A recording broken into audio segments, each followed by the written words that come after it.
This episode is made possible by our generous patrons. Welcome to the Ink to Film podcast, where we read the book And then see the movie. I'm James. And I'm Luke. And this week we discuss David O. Russell's 2012 film, Silver Linings Playbook.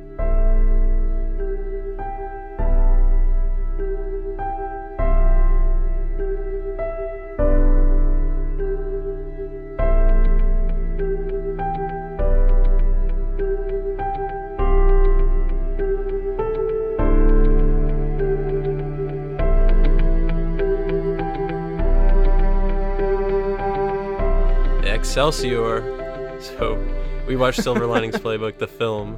And, is that a Stan Lee quote? Like, did he coin that, or is that something else?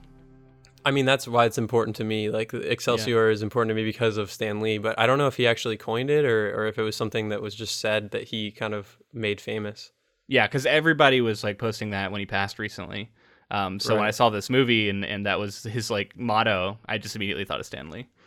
So yeah, I'm excited to get into this movie, but I wanted to go ahead and announce our next project so that if anybody wants to check it out and be ready, we are going to do Dennis Johnson's Jesus' Son, which is a collection of short stories that are connected. So it's kind of a novel, kind of a collection of short stories that I absolutely adore. And it's a movie that I've never seen. I know it has Jack Black in it. And yeah, this is just kind of a passion project for me because it's just a book that I really love and I wanted to share with James. And I know there are people out there who know about it. It is probably a little bit on the more obscure side, but I'm hoping people will check it out and maybe listen to us talk about it a little bit and see if it's something that seems like you'd want to read it. Maybe you did see the movie when it came out. But yeah, that's going to be our next thing. We're going to do 2 weeks on that, Jesus' Son. Yeah, I'm so unfamiliar with it that I don't know anything about it. So I'm excited to get into it. I have started reading it since we decided to do it. Oh, you did? And I'm liking it, yeah. Cool. Well, I'm excited to talk to you about that, man. Yeah, so you're going into that like I went into this project, which is knowing nothing, basically. And that was kind of my takeaway from this movie is that, like, I'm glad I didn't really know anything about this. I was able to really enjoy it in an interesting way. It was like a pure way of, like, I just knew the story from the book, but I knew nothing about what performances I was going to get, what the direction was going to be like, because I didn't even remember, like, I think I saw a trailer for this when it came out, but I didn't remember it. Robert De Niro, Jennifer Lawrence, Bradley Cooper, they all just killed it with their performances, I thought. Even Chris Tucker was really funny and was kind of stealing scenes whenever he was around. It was really fun movie for me. Totally agree. Revisiting this, I don't know, it's really special to me because I feel like this is a movie that when I saw it, I really enjoyed and I remembered fondly, but then over time it kind of like not soured in my mind, but I didn't hold it in such high esteem as I did when I first saw it. So revisiting it, I was just like completely, I have a newfound appreciation for it. And like, I'm right back in with singing its praises. I really enjoyed it. Like you said, I think that like the cast is amazing. Great soundtrack, like just like all the amount of money they must have spent on the music in this movie is insane, but it has a lot of heart. Like, yeah. and I think last week I said something about how I thought that it was less about the love story, but completely wrong. It's very, very much that love story, and I think that that's like the strongest part. And I think there's a couple of reasons why I think it's stronger than the book. Well, I was gonna say this is a movie that it's interesting because I really felt like I could see all of the mechanisms for adaptation. Like all the choices they were making, because I just had that purity of having read the book. I think I was able to really see all the choices they made, and I think understand a lot of the reasons why they made them. And it is very different than the book, and it's interesting because I thought it was going to be a lot more faithful than it was. Just I guess that was my impression of it.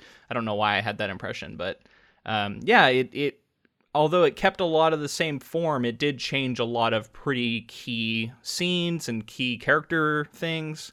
And yeah, it was a different experience. I enjoyed the book quite a bit, but it was very different than this movie. There's like a certain life to this film. I really enjoyed, like, it's very believable, and it felt like we were just dropped into this story with these like real people. One of the major things for me is I feel like we get like a small shift at one point in the movie where it kind of becomes about Tiffany's story as well. Yeah. Like it's and I think that that's like a really strong choice to make this more of a full feeling story. Yeah, I agree, because we talked about that in the book where we were only really getting Pat's perspective on everything, and we wondered what would it have been like if we had gotten to see from Tiffany's point of view, and we definitely get that here. I feel like the film moves perspectives as much as a camera can, and we are more viewing Pat from Tiffany's point of view rather than the book where it's all like Pat's own view of himself. It's a slightly shifted perspective on the story, but it works. I want to talk about Pat for a second. So I think he's a lot like, I think he's immediately more likable. Like, I think that the book Pat was likable, but there's something about, and maybe it's just like how charming Bradley Cooper is, but I was immediately on board. And like when in that first scene, you see like kind of his situation and what he's going through. And then it's the very beginning of the movie. So it's like he's being released and he's with a friend. And there's like this, what I'm trying to say is this first scene really sets the tone for the film, because although we want to pull for this guy, we feel like this building storm and we feel like this tension that like just having him basically break his friend out is kind of showing like what kind of a character he's going to be throughout, like unpredictable. I think that first scene was like really stellar and setting everything up. Yeah, and it had Chris Tucker in it, who, once again, I really loved his performance in this movie. It was funny how he kept doing that, kept getting free. But before we get too far along into it, I want to make sure we stop for a second and give a big shout out to Stephen E., who is our Jukebox Hero Patreon supporter, who basically commissioned this podcast. He spent his tokens towards it, and we're doing 2 weeks now. We did last week and this week on it. Thank him for introducing us to it and introducing me to it, because like I said, this isn't something that was really on my radar. But yeah, it's, if you wanted to find out like how he went about doing this and how you could be able to get us to do a project of your choosing, check out our patreon.com/ink2film, and you can see all our different tiers and see how it was done. Thank you again to Steven. It's really cool. It's been really fun. Like, honestly, like I said, it's a new feeling that I have after this revisit. So I do appreciate this chance to go back. So it changed your perspective on it. It definitely has. Like, I think that maybe I was just in a different headspace, and like, although I love the performances and I love the direction in this film the first time, something about it, like I said, as time went on, I didn't revere it as much as I did when it first came out, and now I'm like I said, right back in. I really liked it. Yeah, and I just want to, I know Robert De Niro is a great actor, and like, honestly, in this role, he's not the main focus of this movie, but I thought he killed it as the dad, and I love, they did a lot of little changes to the character of the father. Yep. And a lot of them I really enjoyed. Yeah, and we talked about in the book episode how he just seemed like irredeemable almost at points. And he still does some messed up stuff in this movie, He's not completely without reproach. But I think that you can relate to him a little more. Oh, absolutely. They made him a lot more relatable. They made him more likable, and you kind of root for him, and yeah, there's a few moments where he got me with his performances too. So we can talk about them as they come. While we're talking about cast, I think everyone killed it. Yeah. Bradley Cooper clearly is Pat. I think he kind of set the tone. Like, I think that him and Jennifer Lawrence really, really hold this film up. And speaking of Jennifer Lawrence, like, this was kind of the first time I had seen her in Hunger Games and X-Men First Class, but this was when I was like, oh, she's legit. Like, she's going to be a massive movie star, and she's got a lot of talent. This was the turning point for me. And then she would go on to work with David O. Russell, who directed this, on American Hustle, which got just as much critical acclaim, and like, she, and the rest is history. She's one of the biggest movie stars in the world. Yeah, no, I agree, and she absolutely killed it as Tiffany. We talked about the character and how there was a few things kind of tropey about her in the book, but it felt like they just kind of got wiped away for the movie. Like, I didn't feel any of that, and I think it's just that we were closer to her in the movie, and we understood her story more, and they tweaked a few things here or there to change it to where, I didn't have the same problems with the character that I had. And it wasn't like huge problems, but I had some slight quibbles over the character in the book, and they went away. So another fantastic actor in this movie was Jackie Weaver, who played Pat's mother, Dolores, and I thought she did a great job too. And she had this interesting role in this, whereas their relationship wasn't as strained as it was in the book. Yeah, I think the mother in the book was like crying a lot more, and I think how I felt about the family dynamic is that like she was kind of holding the family together. Yeah. Whereas in the other one, it was like she was like holding on, like trying to hang in there for the family. Yeah, I can see that. Chris Tucker, let's talk about... As Danny, right? That's the character? Yes, Danny. Yeah, he was hilarious. Like I said earlier, he stole scenes. Definitely a few moments where I don't want to. I mean, we're not getting into the plot yet, but yeah, he was very funny and very good. And I don't know what else to say about him. Yeah, I mean, it's just like a different kind of role for him. I mean, he's had some serious roles, but I think of Chris Tucker from like Rush Hour or like Fifth Element. Yeah, that's honestly, those are my two touchstones for him as well. Massive, like over the top roles, and this was like he was obviously he was funny, and he was like kind of the biggest personality in the room sometimes, but he was like much more subdued, and it was a great performance. Yeah, I do want to say Cliff was a character that I think Cliff in the book was more interesting, and I was a little bit more on board with him in the book. In the movie, while I still like the performance okay, and I think they got sort of the essence of the character, I just didn't connect with him as strongly, and I felt like he was less helpful to Pat. That's what, do you feel like he had less to do though? Maybe they like cut some of his stuff. He had less to do, but then also he just felt like he wasn't as clever with his. I don't know, like it seemed to me like he was a little bit just slightly more unprofessional, rather than it being, because in the book it felt like it was kind of calculated at times, even though it ended up being authentic. It was like he was using his love for the Eagles to really connect with Pat, and he was using the love of the game to help bring him together with his family and all this stuff. Whereas in the movie, it was just kind of like he also happens to be an Eagles fan. Isn't that funny? Yeah. So that's Anupam Kerr, I believe his name is. I think he did a pretty good job with the performance. Personally, it's not the performance that I had an issue with. It was just like I felt like he didn't have a ton to do. Yeah, it's more the character as written, and they reduced his role and changed the character a little bit, which is fine. You know, that has to happen if you're gonna elevate. Like say Danny had more to do in the movie. It was better for it because I think he was very interesting in the movie, and it made his role in the story make more sense than it did in the book. So. Yeah, I mean, it was just little tweaks here and there, and like I said, I had this moment where I was like really feeling this adaptation. I was like, I can really see what they did and why they did it. So just three more people that I wanted to shout out. John Ortiz plays Ronnie, and I think that some of those scenes where he was talking about the stuff he was going through he was also cracking me up, and he did a great job. Yeah. And then his wife was Julia Stiles, played Veronica, who also did a really good job. And man, Julia Stiles and Jennifer Lawrence really were convincing that they could be sisters. In this movie, I was amazed when they were sitting at the table together, and I was like looking at their faces. I'm like, they do kind of look like they could be related.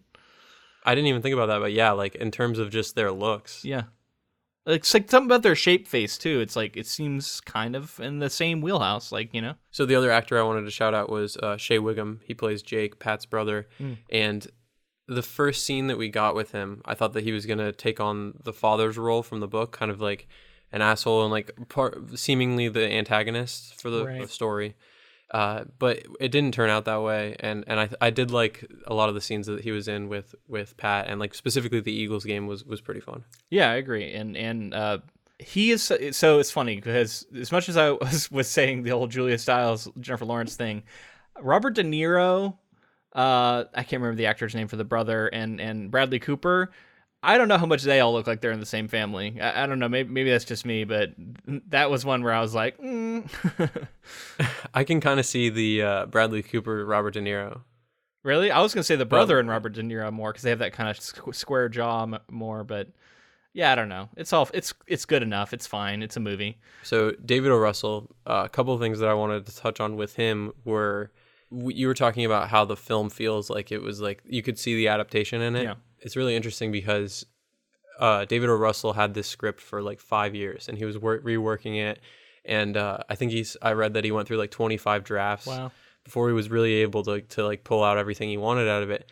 And I think that does show, because when we get into spoilers, we'll talk about it more. But he fundamentally changed a couple things that made for, I feel like, a more interesting and like full story. But the direction too, like I think without this, even with this script, I think without this director, you're not going to get the performances out of the actors. And I just think this film is way different without David O. Russell. And it's interesting because this is, I feel like, kind of a tough movie to make work. The more I think about it, because it doesn't have a lot of flashy elements. And to make a movie like this, like visually interesting, to get the performances you want, to make it appeal to people and be a movie that people are going to want to watch. I I don't know. It's like you almost can't rely on like, oh, we're gonna have a big action set piece, or we're gonna have a really tense moment here with a, it was it's like a simple story with a deep personal stakes. And sometimes I think there's a real art to being able to make that an engaging movie. Well, yeah, the scenes, just to throw a couple scenes out, like the diner scene for me is my favorite scene of the film. And I think that's the big moment, like the diner scene going and then leaving the diner and going in front of that theater, to me was like, that's the moment for the actors to shine, for the director to shine, and just like letting the actors play in that space. And he got like such true performances from them. But let's talk about David O. Russell a little bit. He is an American film director, screenwriter, and producer. His early directing career includes the comedy films Spanking the Monkey, which I have not seen, right, Flirting with Disaster. Have you seen that? No. Oh, okay. Yeah, I haven't seen that. I actually don't know. I'm going to be interested to see if I've seen any of his other movies, because I don't know that I have. I think you have. So his other ones are Flirting with Disaster, Three Kings, and I Heart Huckabees. Okay, so Three Kings, that was one I have seen, but it's been a long time and I barely remember it. I haven't seen I Heart Huckabees, but I've heard of it. I have not seen that. Yeah, I've seen Three Kings and I Heart Huckabees, but I haven't seen the other two. But then, like, recently, he had this big, like, artistic kind of change and push into, like, the director that he is now. Three of his more recent films are the sports drama The Fighter with Christian Bale and Mark Wahlberg. Oh, shoot. Okay, that movie I did see, and I actually really enjoyed. I did not know that this is the same director. Wow. Yep. Oh, that has a killer performance by, was it Amy Adams is in that? As the older, yep. Yeah, she's great in that. And then she's Bale, awesome, yeah, he has that like really transformative, like he often does. He's kind of one of those directors that like finds the artist that he likes and continues to work with them. So to talk about some of his other ones, Silver Linings Playbook was one, and then American Hustle. Did you see American Hustle? I didn't see that one. So that one has Christian Bale, Amy Adams, and Jennifer Lawrence. Oh, wow. As well as Robert De Niro and Bradley Cooper. Man, I need to see that. That sounds like the kind of movie I'd really enjoy. So, like, he took everybody from The Fighter, everyone from Silver Linings Playbook, and put them all together. So, Silver Linings Playbook and American Hustle were commercially successful and acclaimed by critics, having earned Russell 3 Academy Awards for Best Director as well as Best Adapted Screenplay nomination for Silver Linings Playbook and a Best Original Screenplay nomination for American Hustle. Wow. He then went on to direct Joy in 2015, which again had, I believe, Robert De Niro, Jennifer Lawrence, and Bradley Cooper. So some stuff that I found in my research, many feel that David O. Russell is one of the greatest directors working today. He understands like how to work with actors and how to get the performances he wants out of them while also like collaborating and letting them bring their own stuff to it. Mm-hmm. And I think you can definitely see that with like Christian Bale in The Fighter, or like Bradley Cooper in this film. He really lets his actors, and Jennifer Lawrence in this film as well, just like he lets them find their character and really bring something different to them. So to talk about his whole circle of actors that he works with real quick again, I just wanted to point out that Mark Wahlberg partnered with Russell in Three Kings, I Heart Huckabees, and The Fighter, while Jennifer Lawrence, Bradley Cooper, and Robert De Niro all appeared in Silver Linings Playbook, American Hustle, and Joy. Christian Bale and Amy Adams both appeared in The Fighter and American Hustle. Nice.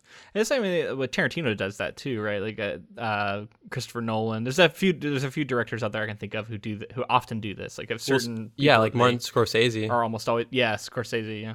There's so many that are like, and I think it's just because you get that shorthand with that actor. Yeah, it makes sense. And like you love them as a person, and you know what kind of performances you can get from them, and it just makes sense to be like, why wouldn't you want to work with a brilliant actor who is also kind of your friend and is the best in the game.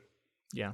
You brought up Tarantino, so I'll talk about it. Tarantino says that is one of the people who say that David O. Russell is one of the greatest working actors, directors. Like Tarantino said that other than himself, he thinks that David O. Russell is his favorite actors, director. Other than himself. That's funny. Well, it's Tarantino, so. Yeah. Yeah, that's interesting. I mean, I need to see more of his stuff, clearly, because the 2 things I've seen by him now, I really loved, and then I guess Three Kings I have seen, but I just don't remember it. I saw it too young, I think, to appreciate it. Yeah. So we talked recently about A Star Is Born and Bradley Cooper now directing, and like his whole career is taking a different direction, and I think he's going to have a lot of success with that. So we should mention, we didn't cover A Star is Born, but we did talk about it briefly at the end of an episode or something. Just that I was saying that I had just watched it recently and really enjoyed it. And you said you had seen it too. So we kind of mentioned that when we were getting into this project. And yeah, it was really cool for me to revisit Bradley Cooper and see him in a very different sort of role and see a bit of his range, which I liked. I've listened to interviews and read some stuff here and there about Bradley Cooper and his process for A Star is Born, and found out that like a lot of, because he'd worked with David O. Russell on 3 films, he's taking a lot of what he learned from David O. Russell. And actually, Jay Cassidy is one of the editors for Silver Linings Playbook, American Hustle, and Joy. And so Bradley Cooper went and grabbed Jay Cassidy to edit A Star is Born. So kind of just like keeping in with those people that he's familiar with, and like he knows that he loves the editing of Jay Cassidy, so he went and got him for his first directorial debut. So that's cool, man. It's kind of cool to see his, like, you know, his lineage of where he's learning and who he's inspired by, and then carrying that through and being, I mean, look how successful A Star is Born it has been. Yeah, and great directing in that, great performances. I always am amazed that when a director is able to get a performance out of themselves that is really remarkable. That seems like that seems almost counterintuitive. Like, how is that possible? But he killed it. So I listened to a podcast that Bradley Cooper was on, and he, similar to this. What was the name of it? It's called The Director's Cut. It's the DGA podcast. It's cool. I really enjoy it. They have a director come on with talking about their most recent film, and then they have like another filmmaker like kind of interview them. It's super cool.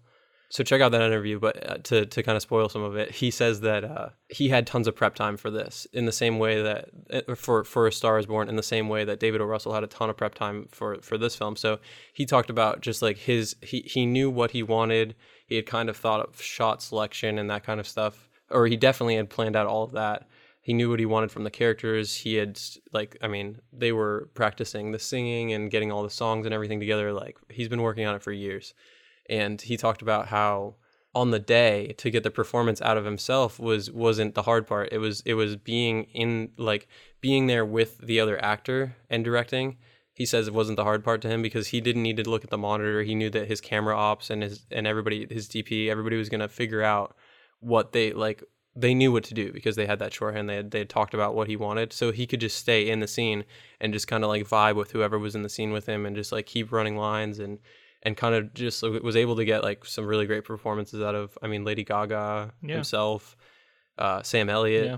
It was really cool to hear him talk about it. Yeah. Well, we're talking Silver Linings Playbook here, so let's get back to that movie. As much, right. I mean, if you wanted to see A Star is Born, I do recommend it. It's very good. Check it out. But yeah, this movie, one of the things that I don't know if you're done talking about David O. Russell or not yet, but with Pat, no, so they changed his name. His name was Pat Peoples in the book, but it's like Pat Solitano or something in the movie, which I think was smart. It's Peoples, we talked about in the last episode, didn't like that name. But they changed his sort of mental state a little bit. And one of the things they did, I think, made him a lot more likable was one of his main problems was he had no filter. And anytime you have a character in a movie with no filter, that character's always hilarious and always you always root for them because it's like they'll say anything to anybody. It's kind of like wish fulfillment, I think, because we all wish we could do that sometimes. Mm-hmm. And that's how he is. Like, he just says things to people. He just like cuts through all the bullshit and just like doesn't keep secrets. We see it early on with his mom tells him something about the father, losing his job, and he just immediately tells him, and it's good. And then his entire thing with Tiffany, where he's just like constantly mentioning her dead husband, even though that's like the kind of subject you should never broach with somebody. It breaks norms, right, in an entertaining way. And I think, like you said, it endears that character to us right away, and it also shows like a level of honesty, right? Like he's not hiding anything from the audience, so we don't need to think that he's shady or think that he has any ill will towards these people. We understand his character, and we see that it's just him being like just so bluntly like honest and being himself, while at the same time, like upsetting other people by doing it. But it does tend to be funny in this movie. Yeah, and last episode I compared him to Patrick Bateman in a certain ways. And I said he was very different in a lot of ways, but there were certain similarities. I don't think that is really the case for the movie version of this character that we get. I honestly didn't make that connection at all. So I think that was a book-specific thing for me. And part of it's just not being in his head, whereas like even American Psycho, the film, is very close to Bateman's perspective. We're in Bateman's head. We get his voiceover a lot. In this movie, it didn't feel that way. It felt like they drew back and they showed it more as a whole. We see Pat from the exterior a lot more, through other characters' eyes, basically. Yeah, we get like conversations between the parents where he's not present, stuff like that. Yeah, and that allowed for Tiffany to have her own kind of like story and agency and things that she was doing and wanting. But yeah, I think this is the perfect time to jump into the plot. Yeah. I think I have it in 4 chunks here. Okay. So I'm just gonna read some plot and then we'll talk about what happened in there. Pat Solitano, who has bipolar disorder, is released from a mental health facility into the care of his parents after 8 months of treatment. His father, Pat Sr., is out of work and resorting to bookmaking to earn money to start a restaurant.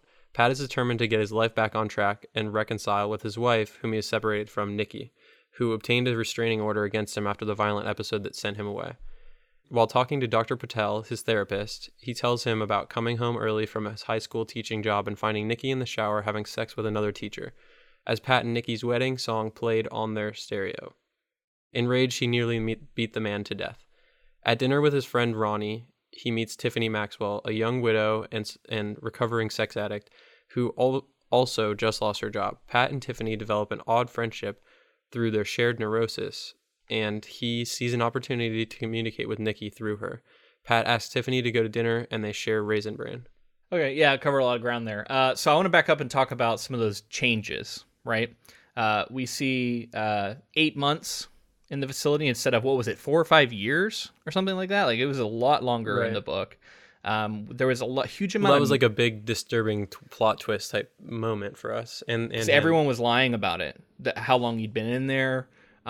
We got a big change in the way Nikki plays the role in the story was changed pretty fundamentally, because from the get-go, we are given the big reveal pretty early on, about what happened and how he injured his head, and how basically the fact that she's real.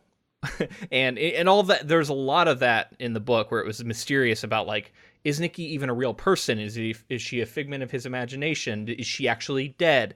I had all these questions. All of those are gone. The director decided not to go that route. So I think that was smart, because I think those sort of mysteries for this story played better in the book than they probably would have on screen. Also, the importance of the song was still present, but it was dialed back a little bit. We didn't get Mr. G standing over him in the night. It was a different song. Yeah. It was a different song. It wasn't Kenny G. I don't know. Yeah, and it was interesting. And then, like, Nikki, what she did was pretty despicable, and obviously, and she's set up in a way that we definitely are meant to hate her. And I think that's true in the book too. But as we go forward, we'll see they changed her role in it a little bit too. At the end. So. I don't know. What was your thoughts on all those changes, and why do you think maybe he made those choices? I mean, first off, I think that they were solid choices, because, like you said, I think in the book, it felt like they were there for the sake of, like, this is a plot twist that's going to happen that's going to shock our main character. This is the thing that he's so obsessed with, Nikki. And in this, he is so obsessed with Nikki, but in like it just feels like a totally different way. Like he I guess the obsession feels the same, but like the way that it's doled out to the audience, like you said, like her being potentially fake, and like you thought that, at least, and then having her writing the letters. Like, I don't think there was a moment in the movie where I thought that that Tiffany wasn't writing the letters.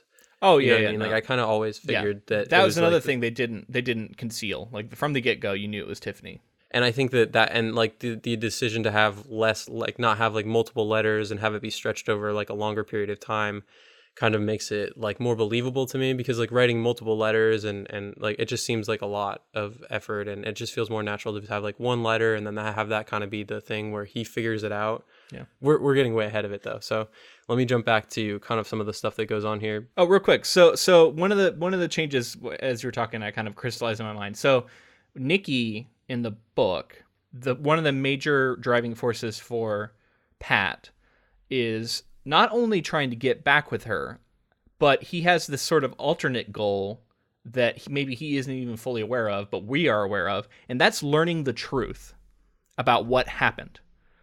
What happened between him and Nikki, because he doesn't remember. That is completely absent in the movie. In the movie, he totally knows what happens. He just wants to reconcile, and we see that as delusional.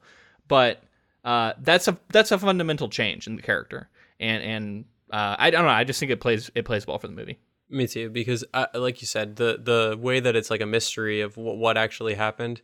When we know what it was right off the bat, we're more sympathetic towards Pat, because like in the book we didn't know. I mean, we're clearly he shouldn't have beat the hell out of this guy, and like it wasn't the right way to handle it. But like what Nikki did wasn't like you can understand how he got to that point, because people do that in stories. That reminds me of another big change. He has pre-existing undiagnosed bipolar or something like that, we hear. So he had a lot of his issues leading up to the big incident. Whereas in the book, it was my understanding that everything was caused by his injury. So, at least it's unclear. So that was a big change too. Yeah. It was more like her infidelity seems like she was rejecting his sort of abnormal mental state, right? Like it was a rejection of him as a person, and so that changes that whole dynamic too. So it's interesting. It's like it sounds almost like we're talking about little things, but these are actually pretty huge. The story feels like it's the same story, but at every turn it's like ostensibly the same story. When you look at all the parts, they're all there and they all do similar things, but they fit together differently. No, totally. And I think, like I said, I think that maybe it's just that time that David O. Russell had to stew over this and like really think about exactly what he wanted characters to be motivated by and how he wanted everything to turn out. I think he does a great job of making, one, characters more sympathetic, and two, make characters more interesting. Yeah. And I think that's never going to be a bad thing for a film, because it's just like people latch onto that. Right. So before we get more plot, I got to talk about a couple of things. Okay. The first thing I wanted to talk about was when he was at the dinner and he first met Tiffany. They were touring the house and like they had like iPod player things in all the areas. And I had to mention this because I know you're such a big Metallica guy. Yeah. But he was like, can you play Ride the Lightning by Metallica on there? So funny. And they got a second shout out later when he talks about how he goes into his basement and plays Metallica and like breaks things in Megadeth. Yeah, and he's like, well, that character is so funny. I love that. Yeah, man, that definitely cracked me up. I made a note of that one too. Very funny. Definitely made me like Pat even more. And then I did want to talk about also just some of the direction that I was noticing in this film. I wanted to talk like specifically about form. There's a lot of really, really uncomfortably close-up shots of Pat and Tiffany. And I think that's a way, like a director's choice to really like force you to deal with their problems with them, as well as feeling like really close to them. Like there's the scene when he walks into the therapist for the first time and he's signing in and the song is playing. We're just in his face like the whole way till he starts to sign in, and then we hear that song playing and we're starting to realize it. I guess we don't necessarily know at that point, but we're starting to realize something is going on, and then he freaks out and like pulls the magazine thing down. And then another time is when they're at the diner. Everything is very, very shallow focus. We basically just have like their eyes and like part of their head in focus, and everything else in the background is not in focus. And it's kind of just conveying this idea that like they're alone on this island having this conversation about, her sexual escapades, like everything that she was doing after. Is escapades the right word? I feel like that's a weird word to say there. Her sexual escapades, journey that she went through, where she had sex with like a lot of people. Yeah, which was also infused with humor. I was watching with my wife and she laughed about it. With the whole like didn't was there a woman in there? And then like the way she kind of went into detail, and he was obviously getting excited. It was funny.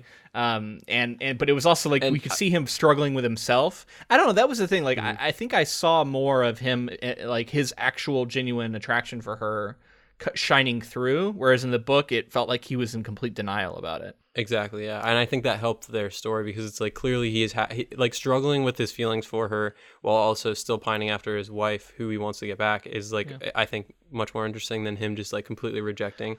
And then out of nowhere at the end, they just get together. Yeah. You know what I mean? Yeah. In the book. Well, although it's different too, because it's like, it's not even really that, because like the love story part of it is really played down in the Downplayed? book. Yeah, it's like it's more like they just say like I need you at the end, and it almost feels more platonic, even though there is the implication that there is a romance there too. But so real quick, just talking about what you were made me kind of go down a rabbit hole in my mind a little bit with the directing, because just directing in general, and this is something that always seems like magic to me, and it seems like this is where on a base level where directors can really shine, and that's how they have to make decisions about when to show an actor's face on a huge close up, when to pull back, when to show like the whole scene, and then when to show the person who is speaking, and also when the person or versus the person who is being spoken to, and like showing their reaction, and how much of it to play, and like I don't know, I feel like there's a real magic to that, and that's where like people's eye for this can really shine. And it seems like to me, it would be a tough decisions to make, because I would just feel like I was doing them willy nilly. But I know it's like they really have a reason to do everything they're doing. Yeah. So you're touching all around the point that I was going to make with the shallow depth of field. So I agree with what you're saying. I think that like you have to assume that every shot was selected for a reason to evoke a certain emotion to the audience. So what I thought was amazing about this scene is we're dealing with really, really shallow focus, and they're on this island. And then the thing that happens right after that is Tiffany realizes how Pat actually feels about her, and he realizes that he just thinks that she's so crazy.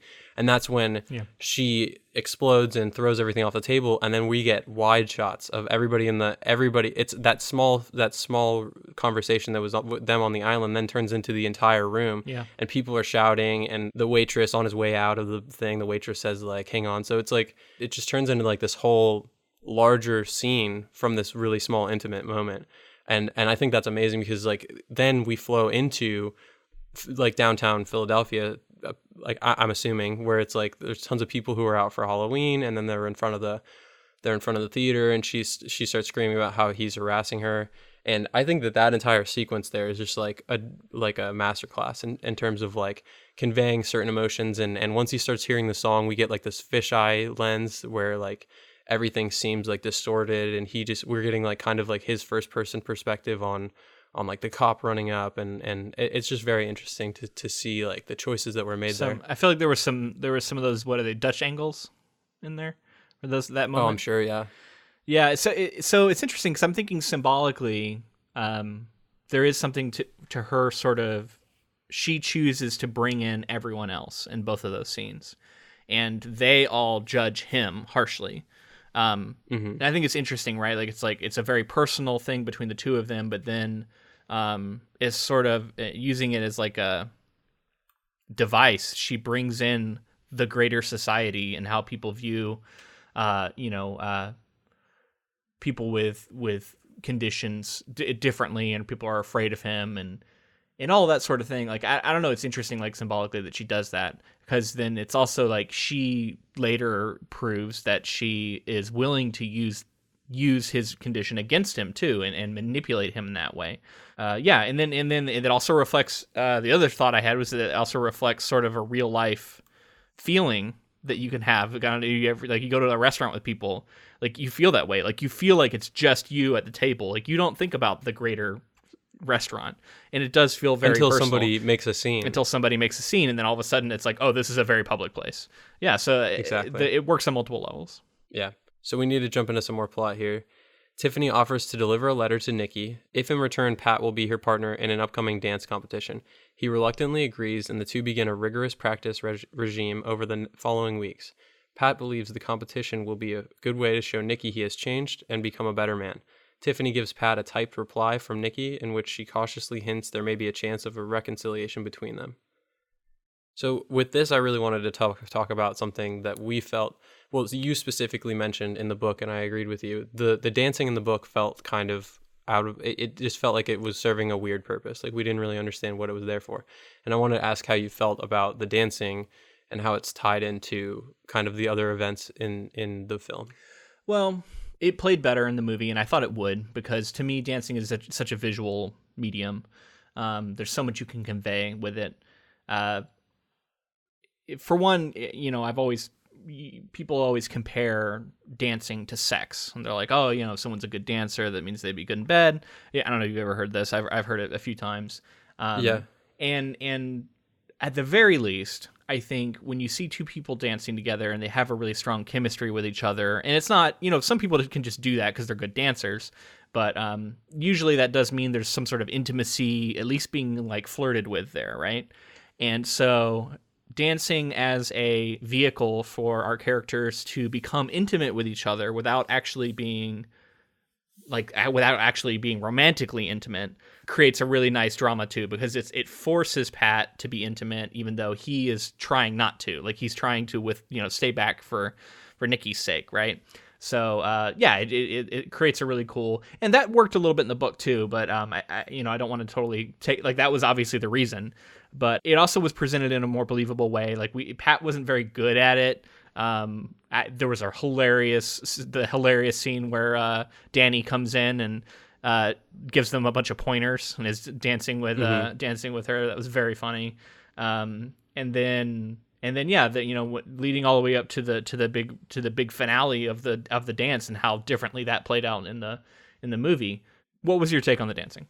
So I enjoyed it, and I think that having it be the way, obviously it's in the book as well, but them spending quality time together in that way, and like you said, being in an intimate kind of like very close quarters, clearly, like, you can see like where Pat's mind is and like how he's like struggling with the Nikki stuff still at that point. But I also like the idea that, and I think it happens similarly in the book, but the bet that was like the parlay, the double or nothing that was brought in, where it was like the Eagles have to win and the dancing has to be like a 5.0 or whatever. That wasn't in the book, right? That wasn't in the book? Both things at the same time wasn't in the book. No, right? no. It was definitely different, because that was the other thing I wanted to talk about, was the role football plays in this movie is quite different than it does in the book. In fact, it was a lot less. It was there, but it was like the book. It was really, really kind of like touchstone symbol for Pat's mental state throughout the book, and where he was at with his life was like a mirror of where the Eagles were at in their season. Well, we kind of get that when Tiffany says that, like, when the Eagles are playing well, Pat has been with me. Yeah, but to me it felt like, now I don't know, maybe that's just my own personal bias, but it felt to me like it was complete bullshit. Like, that was all just she had found these correlations and was using them to manipulate Pat's father, because she knew that he has his own sort of atypical mental states where he's like it seems like he's OCD or something, but but specifically about rituals to do with the game. So yeah, I mean, it's interesting though, because it's like it's there, but it's shifted, right? Like, we've talked about a lot of it. Like, it's slightly different now. You're talking about that scene real quick where she's like rattling out the stats, and like, that was cool, and I understand why it was there, but there was something about the Budweiser pop open and drink at the end of it that was like a little, do you know what I'm talking about? She like had just finished telling them like all the stats, like that she was like the Phillies won this game, and like the Eagles won this game, and then at the end they're like, wow, I'm really impressed and all this stuff, and then she like cracks a Budweiser and like is like drinking the Budweiser, and she's like, thank you. It just felt like really over the top to me. I was like, it made me cringe a little bit. I mean, I could see that, but it's also like, that's the cherry on top for her winning over the dad, because in that moment she completely wins over the dad, and he is like 100% about her now. And I think the beer thing was another, like, because like they don't know her at all. She's a complete stranger. And the beer thing is another thing, like, where she seems like, even though we know it's a lie, she seems like she's like super into sports and knows all this stuff. And here I am, drinking beer with you guys. And I don't know. I think it was interesting because it was like this olive branch that she was extending to the father, but then she was also manipulating him, which really I thought was cool, because it cleverly mimics what she's doing to Pat, right? She's quite a liar in this movie. She's clearly willing to manipulate people and use their problems against them in a way to control them. That's pretty dark. So I was a little surprised at how willing to forgive Pat was, because I think we see in the book him be a lot more upset and betrayed by what she does than it feels like he is here. And that helps the love story, I think. Right. The love story aspect of this movie is like the forgiveness and like the being like, I always cared for you, and that being like threaded in early, like makes it more believable, and also makes it more of a like you're not it's not like it's that typical, but like kind of your typical romance story. There was clearly always the tension, but it was just like there's an obstacle in the way. So his feelings for her is the reason he's able to forgive, because he can see through it and see that the reason maybe she was doing it was that she genuinely wanted to be with him. Well, you could argue that maybe that doesn't make as much sense for the character, and that someone like him with that sort of atypical mind state, whatever you want to call it, he probably would be more upset about this than he is in the movie. I don't know. I guess it's two different characters a little bit, even though it is the same. So we talked about it earlier in this episode. We were talking about the therapist and like his role. There's a moment after. So let me read this portion of synopsis real quick, because we were kind of talking about it. Pat skips practice with Tiffany to attend an Eagles game for his father, but is dragged into a fight and hauled away by police. The Eagles lose the game and Pat Sr. is furious. Tiffany arrives, berates Pat, and argues in detail the way she reads the signs. Pat Sr. was luckier when Pat was practicing with her. Pat Sr. makes a parlay with his gambling friend that if the Eagles win their game against Dallas, and if Pat and Tiffany score at least a 5 out of 10 in their dance competition, he will win back double the money he lost on their first bet. Pat is reluctant to participate in the dance contest under those conditions and rereads Nikki's letter. After noticing that a phrase Tiffany had said also appears in the letter, supposedly written by Nikki, he realizes that Nikki's letter had been forged by Tiffany. Right. Okay, so, and the thing that I wanted to bring up was the therapist. So he's at the game, and then after the fight, the therapist comes back to the house with all the guys. Yeah. And he's there when Pat Sr. is taking the jersey off, and he's all freaking out because they lost.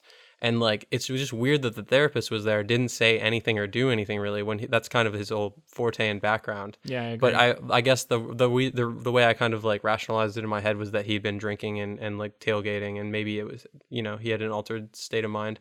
But it was weird for him to show up there as well. Yeah, it was a little unusual. And yeah, I remember kind of expecting him to insert himself into the scene, because it's like clearly people showing that they have issues. And I don't know, maybe it was just because he wasn't actively, being a therapist in that moment. He was just another person. Maybe he decided to not insert himself. I don't know. But yeah, it was. Yeah, I guess it's not the best situation to insert yourself. Like, it's not like he's going to be able to do that much. Yeah. It's their house, and like they're like he's more of like, after this kind of situation goes down, he's there to like talk about it rather than like intervening. How'd you feel about Hank Baskett's jersey being swapped to Deshaun Jackson's jersey? So this has a whole different meaning to me at this point, because like at the time, I mean, Deshaun Jackson, one of the fastest receivers in the NFL, right? And like, great player. And then he came to Tampa, and he's had some ups and some really, really lows, really bottoming lows. But I think that it was cool because at the time when he was on the Eagles, he was like the guy. Deshaun Jackson was like the up and comer. He was great talent, super fast. And I mean, he's an exciting player. So for him to be like, Deshaun Jackson is the man, like, it totally makes sense. But yeah. I have all this Buccaneers baggage with him. Do you think they made that change just to because the name was more recognizable, maybe? I thought that it was because, like, with the value of hindsight, they were just able to look at find a player who would more match kind of the fan, like the people who would be like, oh, that guy's the man. You know what I mean? Like, he maybe meant a little more to the franchise at that. Well, the time that this movie was coming out. And it's because they lost the symbolic angle, because Hank Baskett was an undrafted rookie or something who was just barely made the team and was scrapping to have a place, and he was being outshined by this other guy who was the more like lauded draft pick. So it mirrored our sort of underdog story we were getting with Pat. Whereas Deshaun Jackson's story is not an underdog story. He was like a first round pick or something. So it's just interesting. It was like, it's because they dropped that element, I think, and they just went like, pick someone more recognizable who's flashy. That it would make sense for him to have it. Yeah, I think it makes it work. Yeah. Because of dropping that, I think it definitely makes it work. So not only was Tiffany manipulating Pat, but we also see the father doing it, which was sort of tragic, but also endearing in a way, because in one sense it felt like I genuinely believed that he wanted to use football as a way to connect with his son, and he felt like he had like kind of failed him in some ways, and he thought like this could be one way we can actually bond. And we see that he has a really touching moment where he comes to talk to him, right? And he wants him to go to the game. But then it's revealed that he's betting all this money on the game, and he believes that he is this like good luck charm. And so then it feels like this is all just manipulation and that it's all selfish. So I don't know, like, what was your read on that? Do you think he was genuine, or do you think it was more just him being manipulative? I think it's both. I think it's somebody grappling with a disease, and while at the same time realizing that, like, I mean, the things that were heartfelt in there were the fact that he maybe is realizing that he wasn't there for one of his sons as much as he was there for the other, and just kind of realizing that like maybe he exacerbated some of his conditions, or made it worse for him having those conditions. And but real quick, I have a little fun fact that I found is that I saw an interview and the director was talking about how Robert De Niro, they never had anything about him crying in the script or anything like that, and they just basically had him saying like all of that stuff and just being, having a heartfelt moment. But Robert De Niro like took the initiative to really like begin crying and like, oh, and that sells that scene, man. That's the only reason I believe it, because those tears felt real, felt genuine. And the director said that he and Bradley, like after that scene, like just looked at each other and were like, they're in the presence of, a god in their eyes. Like this guy who's just been in so many cinematic, like, huge moments in cinema. We just saw him as Vito Corleone in our Godfather coverage. Much younger Robert De Niro. Welcome back to De Niro for this role. Yeah, that moment, and then there's the moment after the dance, which we're about to get into. So let's get to the final bit of plot. Pat, Tiffany, and everyone else arrive at the competition on the night of the football game. Tiffany is horrified to discover that Nikki is in the audience. Upset that Pat may win Nikki back and that she may lose him, Tiffany goes to the bar and has 2 vodkas. A frantic Pat spots her and manages to coax her onto the dance floor, and they begin their routine. As they dance, the Eagles win their game, and at the conclusion of their set, they score exactly 5 points. Amid cheers from his family and confused looks from the crowd, Pat approaches Nikki and speaks quietly into her ear. Tiffany storms off. Pat leaves Nikki behind after only a short conversation, intent on finding Tiffany. He chases after her and tells her he knows that she forged Nikki's letter. He confesses he loved her from the moment he met her, but has taken a long time to realize it, and they kiss. They become a couple, and Pat Sr. opens a restaurant with the money he has won. Yeah, so make sure you make huge bets that are, very easily could ruin you, kids.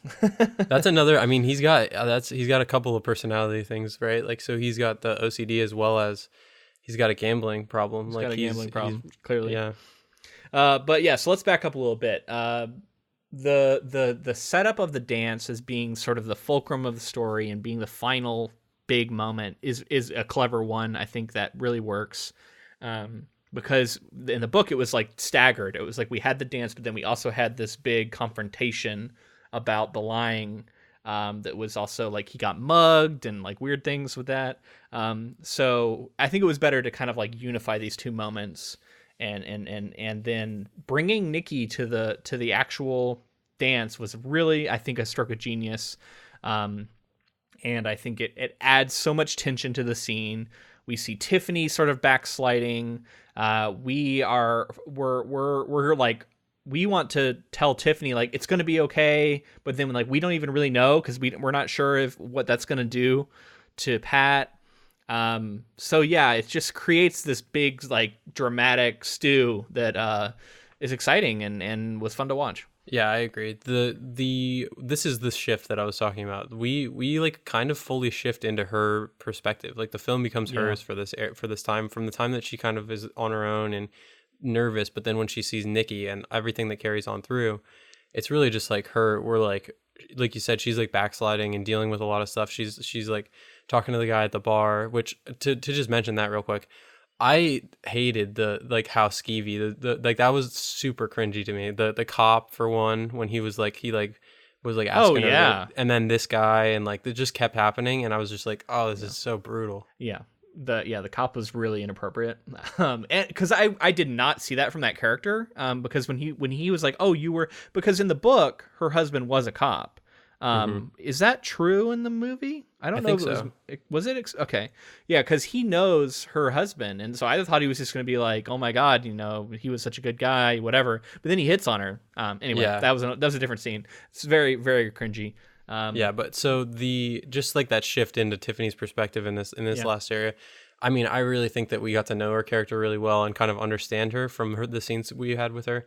But this was like her moment to basically like just take over the movie and like. Well, and we show her insecurities come to the fore here too, right? Like and her feelings of self-worth and all that. And backsliding into her old ways of like going to, talk to some fucking guy at the bar. And I like to see that too, because it shows that she's a character with her own issues and is imperfect and but endearing in a way too, so that was so cool. And then I wanted to say the dancing, I really liked that the bar was like a 5, because I think they realized that like in the book, I think they kill it. They do like a crazy awesome performance. And it's like people could learn that, but I feel like dancers, it's like a lifelong pursuit to be really amazing at this sort of thing. And not to mention you have to be like super talented. Like it's like a mixture of those two things. And like, I could believe that they could do it after, 5 years of training. Yeah. But I think it was cool to have the bar at 5. How did you feel? I kind of wanted it to be them to get like a 5.2. Like having it be a perfect 5 is just like, okay. It was fine. I mean, like, 5.1 or 5.2 would have been fine as well. Maybe a little more like, but it's because they wanted all the other judges to be like under 5, and then they wanted that one to come in. It was funny, and the dance itself I thought was really entertaining, but it also did feel more like a 5. Obviously we see that they mess up the big moment, right? Well, I love the singing in the rain part, right? And that was like a callback. They were watching the singing in the rain dance scene on her phone, and then like they have that in their actual dance, and then they that happened several different times, and then they switch it to that song. I can't think of what it is right now, but I really like that song.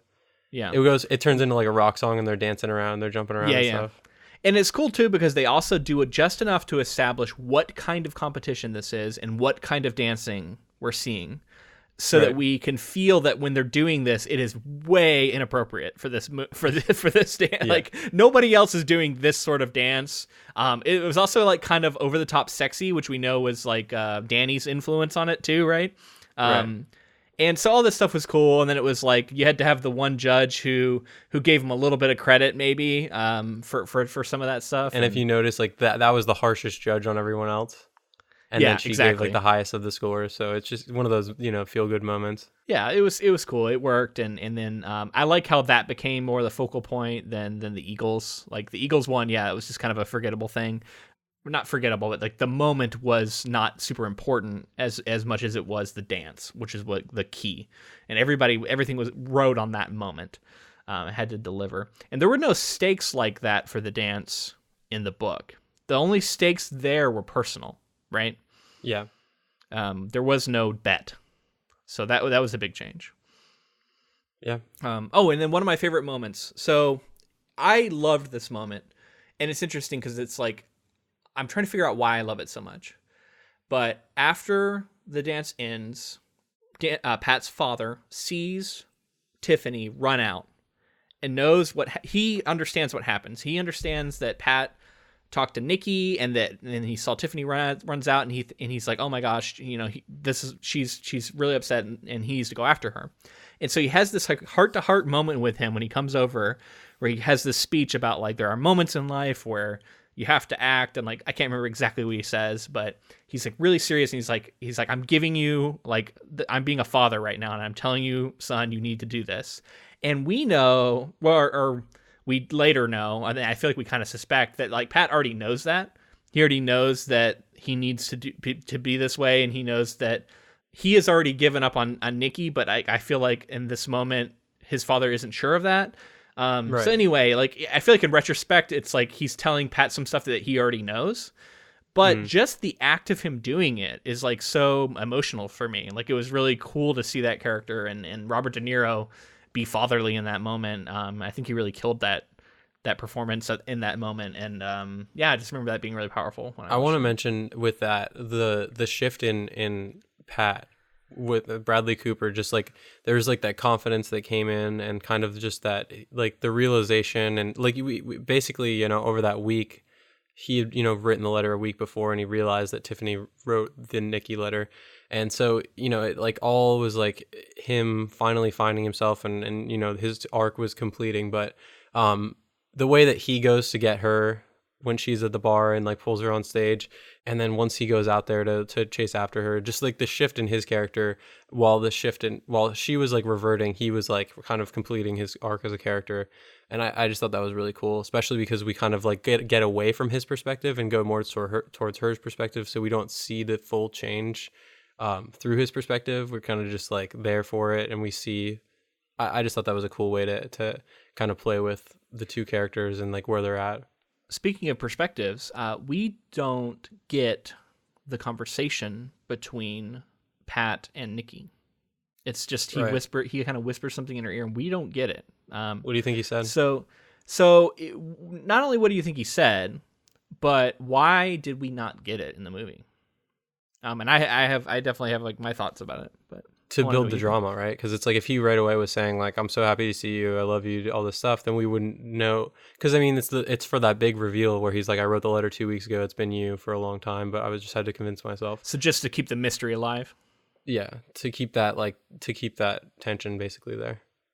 Well, okay, yeah, I think it does serve that purpose. I would contend that there's another reason, and the other reason to me is that this story is not about them. It is not about their relationship, and where that gets left is not integral to this story. Even though we can kind of read between the lines, this story is about him and Tiffany, and I think to give us that conversation might shift focus a little bit in a way that wasn't appropriate. Like I think he could have done it, and another movie might have done it. But I think it was a smart decision because it withholding that scene makes sure that we have no illusions about who this movie is about. And it's about Tiffany and Pat, right? But then it also does preserve the mystery, so I think it does work on both levels. I like that. If we get that from, it's not even necessarily like relationships in my eyes. If we went over, because the movie started out as Pat's perspective, and we're kind of getting that for the most part. If we get that scene and we hear from his perspective, like all the things that are being said, you're right. Like it takes away from the Tiffany and Pat relationship, but it's also like when that shift happened over to it being Tiffany's story in my eyes a little bit, for us to switch back to Pat and like have his, you know what I mean? It became their story very quickly after Pat realized. So what do you think he said to her? I mean, I think it probably had something to do with just he basically just said, you know, like you mean so much to me, and like I'll always care for you and all that stuff. But basically, like I've got to move on and like be my like kind of go my own path. And then I think she was just like okay with it and surprised that that's where he ended up. Maybe he was actually saying like mumble, meet you over at the snack table later. I heard they're having donuts. Yeah. I think he just went up in her ear and just very slowly was like, "Fuck you, Nikki." No, I was joking that he like wasn't saying anything because, you know, movie magic. But right. I mean, yeah, for the character, I think you're right. I think it is something, and I think we're supposed to read between the lines that it's something to that effect. Like, I wish you well, you know, I think whatever. Because it didn't seem like he like told her off, right? Like she wasn't like mad. She was just kind of sad about it. And I think it was like, you know, I thought I really cared about you, but, you know, it turns out I actually care about somebody else. Something like that. So maybe better than she deserved for how despicable her actions had been in the past, but who knows? Once again, we don't really get her perspective either. It's also got like an underlying message of forgiveness, I think, throughout the movie. Right. So it's like that forgiveness that he gives to her. And yeah, I think that's part of it there. Just real quick, I wanted to say this movie had a sort of troubling anti-medication theme. Like throughout the movie, like all the characters are on should be on medication, have been prescribed medication, but don't take them. Now everybody's going to have different reactions to this, but my wife's a pharmacist, and we were talking about it as we were watching it, and like the medications they're talking about are accurate. Some of the side effects are accurate. And it's fine to resist it or to say like I don't think I should be as medicated as I am, but we also are seeing characters that need to be on medication because a lot of them have chemical imbalances, and it's not because like atypical neuroatypicality needs to be medicated away. It's more that it's affecting their lives in a negative fashion, and medication can help them level out in a way that will help their lives and will make their lives better. And it just felt to me like I don't know, there's kind of a pop culture mentality of like all medication is bad, and I think that kind of thinking can be detrimental and can make people resist seeking help when they desperately need it. So I mean, something interesting, just I mean, and like I agree with what you're saying, like certain people just are able to live more, like they're able to have a higher quality of life on medication. So when I was a kid, I was diagnosed with like ADHD, and I had to take medication for a while. And even as a kid, I realized like I don't know the technical stuff about like if I was being over medicated or what it was, but I was legitimately diagnosed with it. And so like I was prescribed medication, and over time I just realized that I didn't like how it made me feel. I didn't like that I was like, I had no appetite. Like there was a lot of factors there. And then as a young kid, as like a really young teenager, I kind of like took it upon myself to like slowly wean myself off of it. And like, I haven't taken medication in like over, it's gotta be like 15 years now. Right. But it was originally because of just like that attention deficit in school. And like the teachers I was too rambunctious, or, those kinds of things that people diagnose. And I don't know. So it's really interesting because maybe I'm just day-to-day coping with it, but I also have something where I was like, I didn't enjoy being on medication, so I kind of have like this, I understand where these characters are coming from a little bit. Absolutely, and I think that shows the other side of it, that I do think over-medicating is a problem, and I think that doctors can be too quick to prescriptions, or maybe like prescribe and forget, like I've prescribed this for you, so now you're just going to be on it forever, versus like, hey, let's see if we can maybe, do you still need it? Let's try going down on it, because I do think I like the idea of like a goal should be to be on as few medications as necessary, right? Like you should be trying to reduce to the bare minimum. But it's like one of those things where it's like there's two sides to it, and I don't know, I guess it works for the movie, but I just wanted to say that like I do think that feeling like all medication is bad for people who need it, it can also be a problem because some people it really helps them, and you shouldn't feel, because I feel like people might feel ashamed of that. Mm-hmm. Like people might feel like, oh, the fact that I take medication to live my life and be happy, that's not an authentic experience, and I shouldn't do it because that's what these movies are telling me. And I think that's sad, and I think that is not true. And I think that people should embrace the fact that there is something that can help them have a higher quality of life. Definitely. So, and like, just in terms of like being able to focus and stuff, there's definitely times that I've struggled with that. Not as much recently, but like in high school and college, like there were times where, I realized like I'm coping with it on a day-to-day basis. And like, just to say, like, obviously these people in this film are dealing with something far different than something like ADHD. Right. So it's also like, it's kind of like you have to understand your disease and kind of like understand what the medication can help with and what it can hinder. And so ultimately, yeah, I don't want to like put out a message of anti-medication either. I just wanted to kind of give my viewpoint on it. No, I mean, like I said, there's two sides to it, and we see in this movie people with different sorts of atypical mindsets and of varying degrees, and we talked about that in the book, right? How lots of different people had their own separate issues. So I think it's all this movie is clearly talking about mental health and talking about being atypical in your thought process and sort of in being okay with that, mm-hmm. Which I fully support, as long as it's not a huge detriment to your life that could be solved by you not having too much pride to take some medication. Right. But I think that's a great spot to leave this. I really enjoyed this movie and this project. So big shout out to Stephen E. Thank you so much for being a Jukebox hero And we're excited to see what you're going to spend your next tokens on if you stay at that level. Which, by the way, I wanted to say, if anybody wanted to look into that and they wanted to earn some tokens towards a project, but then they thought like, I don't know if I'm going to want to keep up, you can just do that. Like, you can just earn enough to get the thing you want and then go back down to a different level or completely stop being a patron. Up to you. It's a good way to actually have some control and to say like, hey, I want you guys to cover this thing. Like, that's the way you can do it. We built it into the Patreon. So, but we also have other reward tiers where you just get access to our bonus content, which we have 9 episodes of that now and all that stuff. And you can check that out on patreon.com/InkToFilm. All right, so I have one more thing that I want to talk about, but I think we should wait till the very end to talk about it. Basically, okay, I was going to say, because I trampled all over it. No. Okay.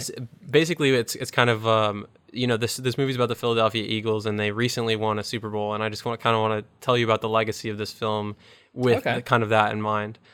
So if you want to hear about that, stick around to the end.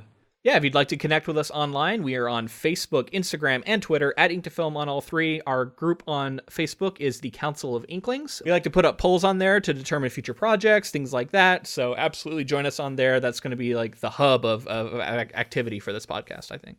Also, if you wanted to help out the podcast in another way besides Patreon, you could leave a rating and review on iTunes or Spotify, Google Play, anywhere you listen to the podcast, because that helps get our name out there and get more eyes or ears on the podcast. Huge thank you to Jennifer Delazana, who is doing the transcripts for us now. And if you need transcripts done for your projects, definitely reach out to her. She's great. Yeah, thanks again, Jen. We want to thank Ross Bugden for the use of our intro and outro music. All right, man. So hit me up with this last Eagles factoid you had. Okay, so this is pretty fun. So Bradley Cooper is actually a Philly fan in real life. He's an Eagles fan. And so before and during the February 4th, 2018 Super Bowl between the Philadelphia Eagles and the New England Patriots, both Bradley Cooper and Jennifer Lawrence received media attention for their continued support of the Eagles and their connection to Eagle fandom via this movie. Cooper attended the game and was often shown on camera with the commentators reminding viewers of his Philadelphia upbringing and his role as an Eagles superfan in Silver Linings Playbook. And multiple media outlets reported that Jennifer Lawrence was on a Delta Airlines flight from New Orleans to Los Angeles on Super Bowl Sunday when she led the passengers in a cheer for the Eagles over the plane's loudspeaker. The Eagles ultimately won their first ever Super Bowl, beating the Patriots 41-33. Yeah, wow. There you go. So maybe they are good luck. Yeah, all right, that's cool. We hope that you come back next week with us for Jesus' Son. It's going to be, we haven't done something this kind of literary book like this. So I'm excited to do it and see what our conversation is going to be like for that one. We hope you join us for that. But until next time. Thanks for listening.